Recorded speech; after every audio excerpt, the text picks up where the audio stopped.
कार्यक्रम के पुण्यार्चक हैं स्वर्गीय श्रीमती गयाबाई साहू, महेश साहू, गरिमा साहू, ग्रजेश सरोज साहू, संजीव सिडाना, पूजा साहू, आरती साहू, अनायका साहू, गौरव साहू, सादगी साहू, अद्विका साहू, पुनीत अग्रवाल, रोली साहू, दीपमाला साहू, अनिका सिडाना, श्रीमती शकुन, श्री सुरेश चंद जी जैन, सुपुत्र श्री देवेंद्र, श्रीमती सोनम जैन, श्री अमित, श्रीमती मोनिका जैन, कुमारी गौरिका, पुनर्विका जैन एवं समस्त सपरिवार कुरवाई। फर्म सगुन गारमेंट्स, कुरवाई, मध्य प्रदेश। ऐसी बहुत सी चीजें गुरुदेव के बारे में देखी, सुनी और अनुभव में लाए। 10 वर्ष मुझे गुरुदेव के चरणों में रहने का परम सौभाग्य मिला, बैयावृत्ति करने का। और पिछले 15 वर्षों से मैं गुरु आज्ञा से बाहर हूं।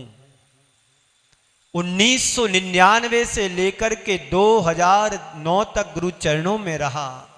गुरु आज्ञा से प्रथम बार सम्मेद शिखर जी की यात्रा करने का आशीर्वाद मिला। उसके बाद निरंतर उनकी आज्ञा से संघों में परिवर्तन होता रहा, संघ में साथ में रहा। ओम। और आज मैं आप सबके समक्ष हूं। मन में शंका होना, संशय होना, अपने मन सम्यक दर्शन को दूषित करना है। तुम्हें देव शास्त्र गुरु मिले हैं तो हमें मात्र समर्पण और कुछ नहीं। अभी ब्रह्मचारिणी दीदी आपको बतला रही थी सम्यक दर्शन के बारे में। व्यवहार सम्यक दर्शन क्या है? देव शास्त्र गुरु के प्रति श्रद्धान करना प्रथम सम्यक दर्शन है। इतना ही हमारे लिए हो जाए तो हमारा कल्याण हो सकता है। तो जो अपने भीतर से सत्य प्रकट कर लेता है वही उनके आशीर्वाद का पात्र बनता है। और वह जो पा लेते हैं वे विरले ही होते हैं। गुरु के महत्व को जान करके गुरु की ऐसी हमें आराधना उपासना करना चाहिए। गुरु की खूब सेवा करो, पैर दबाओ, हाथ पैर दबाओ, आहार दो, है ना? यही है ना उनकी बैयावृत्ति? नहीं, गुरु की आज्ञा का पालन करना ही सबसे बड़ी बैयावृत्ति है। बात समझ में आ रही?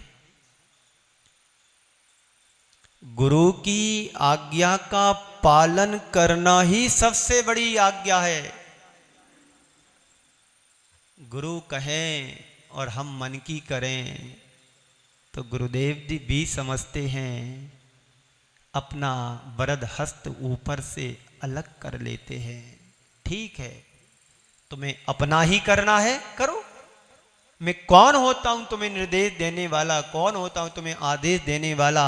तुम मुझे गुरु मानते हो इसलिए मैं तुम्हें आदेश और निर्देश दे सकता हूं। जिस दिन तुम मुझे गुरु मानना बंद कर दो कि हमारा आदेश तुम्हें बंद हो जाएगा। यही परंपरा आज भी है हमारे संघ की।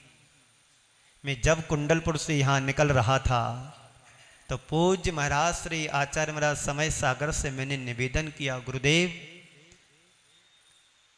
मेरी भावना को आप साकार रूप दें। तो उन्होंने कहा, जो मैं कह रहा हूं वो करो, अभी आशीर्वाद है, मैं अकेले को आशीर्वाद नहीं देता हूं। और मैं उनकी आज्ञा और आशीर्वाद लेकर के निकला। रास्ते में सुधा सागर जी महाराज का सानिध्य मिला। मैंने उनको अपनी बात समक्ष रखी। उनने कहा, ठीक है, मेरा आशीर्वाद है, जहां तुम्हें अनुकूलता लगे चातुर्मास करना, समाज को भेजना, मैं आशीर्वाद दूंगा। मैंने कहा, मैं अकेला हूं, आप कोई छुल्लक दे दो, आपके संग में बहुत हैं। कहा कि अभी अनुकूलता नहीं है, कोई आप देख लें, कोई मिलता है उसको भेजना, मैं आशीर्वाद दूंगा, आराम से रहना, मेरा आशीर्वाद है। और मैं निकला था कुंडलपुर से योग सागर जी महाराज के साथ। उनको भी मैंने बोला कि मैं लंबी यात्रा पर निकला हूं, राजस्थान चांदखेड़ी चातुर्मास मुझे करना है। बोला इतना जल्दी पहुंच जाएगा? मैंने कहा 25 दिन मेरे पास है और 550 किलोमीटर की दूरी, एक दिन में 40-45 चलूंगा तो भी मैं कवर आराम से 20 तारीख तक पहुंच जाऊंगा। चलते चलते उन्होंने साथ में चलने वालों से रोड निकलवाया, दूरी देखी।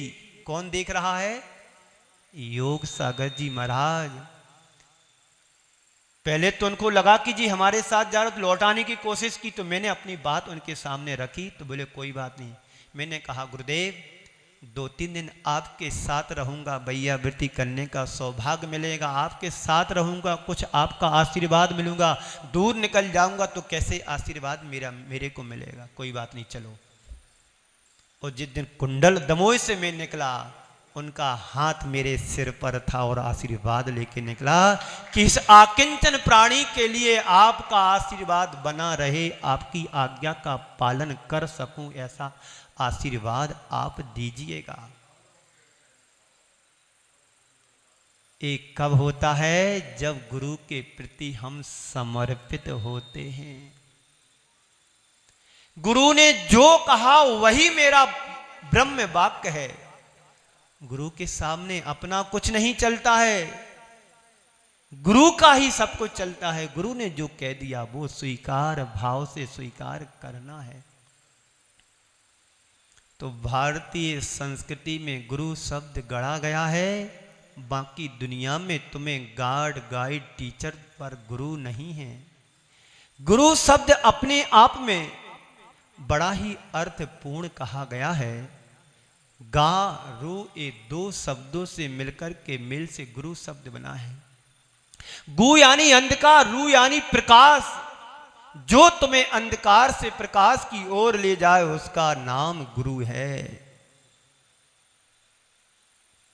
जो हमारे अज्ञान रूपी तमस से हटा करके प्रकाश रूपी ज्ञान की ओर तुम्हें पहुंचा दे, जो हमें सन्मार्ग पर चलने के लिए प्रेरणा दे, उसका नाम सदगुरु है। गुरु 4 शब्द हैं, गा उ रा उ। गा उ रा उ। गा का अर्थ है जो गंभीर हो। गा से जो गंभीर हो, उ से जो उदार हो, जा से जो रहस्य वाला हो, रहस्य के उ यानी उद्घाटन। गंभीर हो, उदार हो, जो रहस्य के उद्घाटक हो, उसका नाम गुरु कहलाता है। ये गुरु भारत में ही मिलेंगे आपको। भारत से बाहर आप जाओगे घूमने के लिए, आपको गाइड मिल जाएगा, ये पर्यटक स्थल है, ये झील है, ये अमुक चीज है, ये महल है, ये वो है, आपको उसकी भाषा में तुम्हें बताएंगे। और इंडियन होगा, भारतीय होगा, तो आपको उस भाषा को हिंदी में समझाएंगे। जैसे विदेशी भारत में आते हैं तो उनकी भाषा यहाँ के लोग सीख लेते हैं और उनको उसी भाषा में बोल करके बताते, ट्रांसलेशन करके बताते हैं। ये ताजमहल है, ये एलोरा की गुफाएं हैं, अजंता की गुफाएं हैं, ये टेम्पल है, एक कुंडलपुर है, ये ग्वालियर का स्वर्ण मंदिर है ना।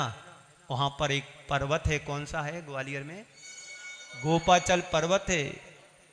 खजुराहो में आते हैं, ये वैष्णो धर्म के मंदिर हैं, ये हिंदू धर्म के मंदिर हैं, ये दिगंबर जैन आमनाई के मंदिर हैं। एक बार आचार्य के पास एक विदेशी पहुंचा, वैसे बहुत जाते हैं, तो गुरुदेव के चरणों में जाकर के पिछी के बारे में पूछता है कि ये क्या है।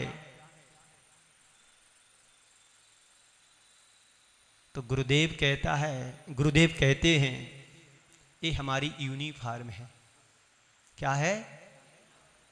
पिच्छी के बारे में पूछता है विदेशी के क्या है इंग्लिश में। गुरुदेव ने कहा इंग्लिश में, ये हमारी यूनिफॉर्म है।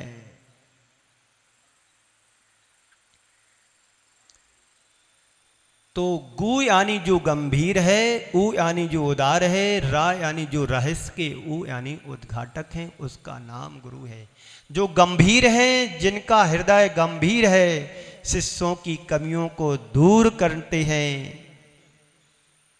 और अंदर से अपना उदार भाव भी रखते हैं। गुरु ज्ञानी गुरु पारखी, गुरु उदार गंभीर और रहस्य उद्घाटक गुरु, गुरु प्रभु तस्वीर। संत कहते हैं गुरु की मुद्रा में प्रभु की तस्वीर दिखाई देना चाहिए। इस रहस्य को जो समझ लेता है वही सदगुरु का सच्चा लाभ ले पाता है। गुरु की बड़ी कृपा होती है, गरीब को, गरीब हो या अमीर हो, सबको गुरु समान दृष्टि से देखते हैं। आकिंचन को भी महान बना देते हैं। एक साधारण से परिवार में रहने वाला जब से सत्य ग्रहण करता है तो गुरु अपने बराबर बैठाने की कोशिश करता है। एक बार एक विद्वान ने गुरुदेव से प्रश्न किया, गुरुदेव आपके शिष्य सब फोटो कॉपी दिखते हैं।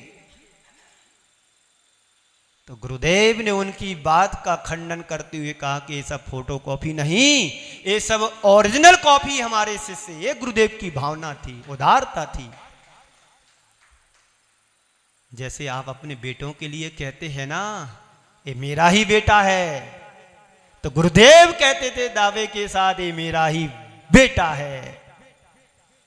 तभी ना हम लोग उनके चरणों में आज भी नतमस्तक हैं।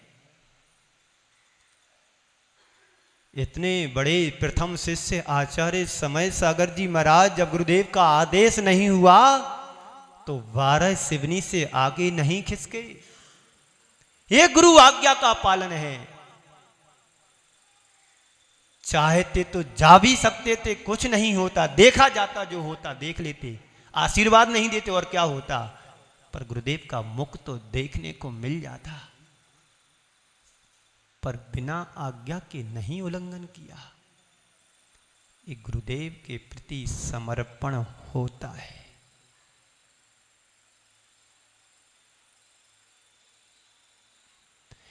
तो गुरुदेव आकिंचन को महान बना देते हैं। हम सबका जीवन तो मिट्टी की भांति की तरह है। कैसा है?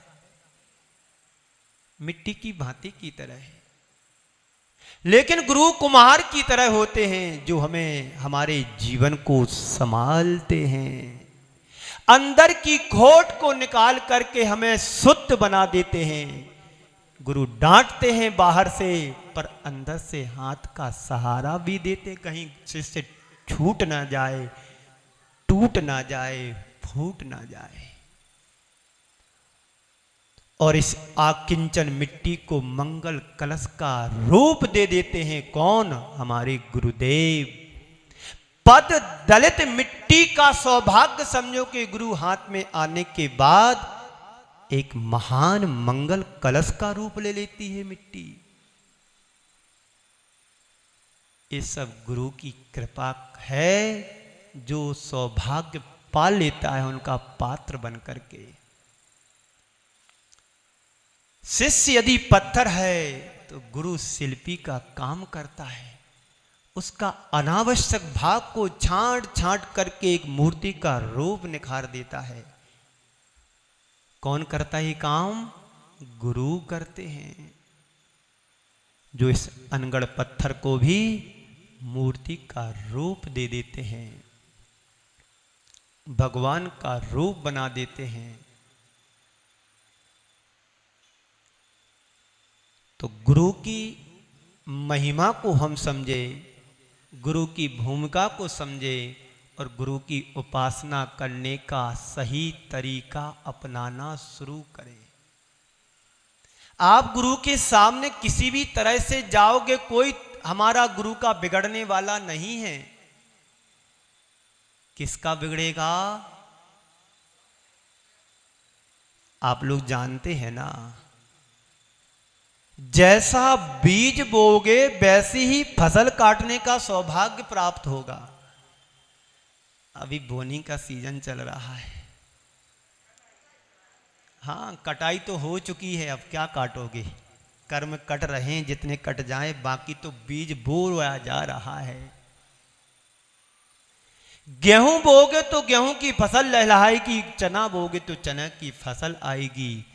तय करो मुझे क्या करना है।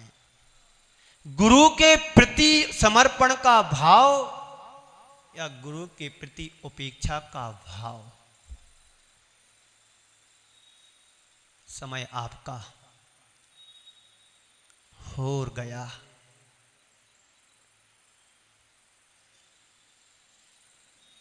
तो गुरु ज्ञानी गुरु पारखी, गुरु उदार गंभीर। गुरु कैसा होता? ज्ञानी होता है, तुम्हें परखने वाला होता, शिष्य को कैसे संग्रह करना है। शिष्य को संग्रह करने के पहले उसको परखा जाता है।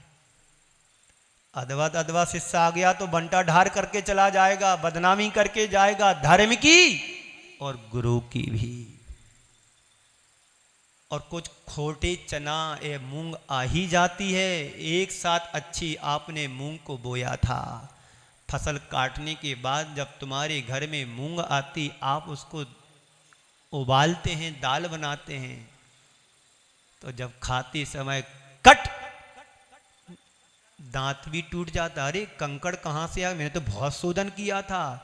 जब ग्रास बाहर निकालते हैं तो तुम्हें कचरी कच्ची सी मूंग के पीस दिखते हैं। इस कार्यक्रम के पुण्यार्जक थे स्वर्गीय श्रीमती गयाबाई साहू, महेश साहू, गरिमा साहू, गृजेश सरोज साहू, संजीव सिडाना, पूजा साहू, आरती साहू, अनायका साहू, गौरव साहू, सादगी साहू, अद्विका साहू, पुनीत अग्रवाल, रोली साहू, दीपमाला साहू, अनिका सिडाना।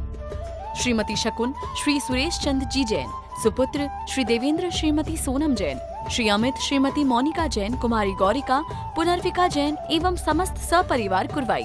फर्म सगुन गारमेंट्स कुरवाई, मध्य प्रदेश।